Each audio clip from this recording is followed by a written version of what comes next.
Turkey is heading towards a second round of elections as the current president Recep Tayyip Erdogan has failed to secure 50% of votes cast that would help him decisively extend his 20-year rule.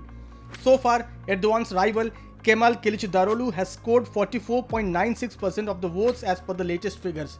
This is a disappointing outcome for him after late pre-election polls had shown him in the lead. Kilicdaroglu's camp had initially contested the vote count and claimed to be ahead. Turkey's first presidential runoff in the mostly Muslim but officially secular state's 100-year history is planned for May 28th. This election has been billed as the most important one in Turkey's history, with analysts claiming that the result will decide whether Turkey's electorate would choose modernity or the traditional version of Islam.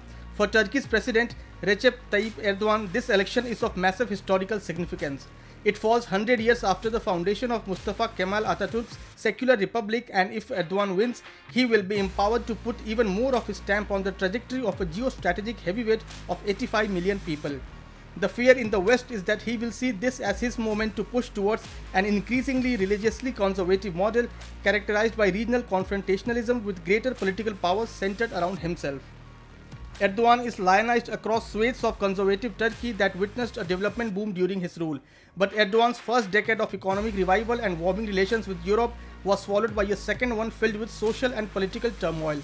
He had responded to a failed 2016 coup attempt with sweeping purges that sent chills through Turkish society and made him an increasingly uncomfortable partner for the West.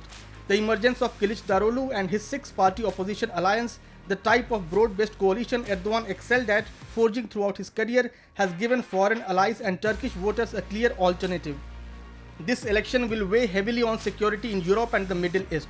Who is elected stands to define Turkey's role in the NATO alliance, its relationship with the US, the EU and Russia, migration policy, Ankara's role in the war in Ukraine, and how it handles tensions in the Eastern Mediterranean.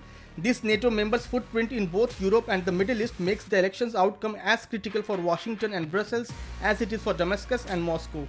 Initially, pollings had suggested a tight vote in the presidential election where one candidate must secure more than 50% to win outright, or the race will go to a runoff 2 weeks later.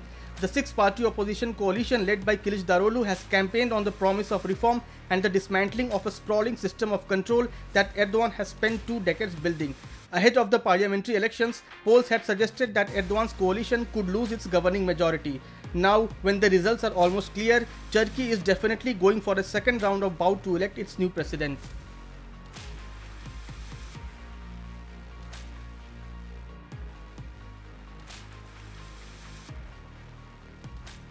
Subscribe to Oneindia channel and never miss an update.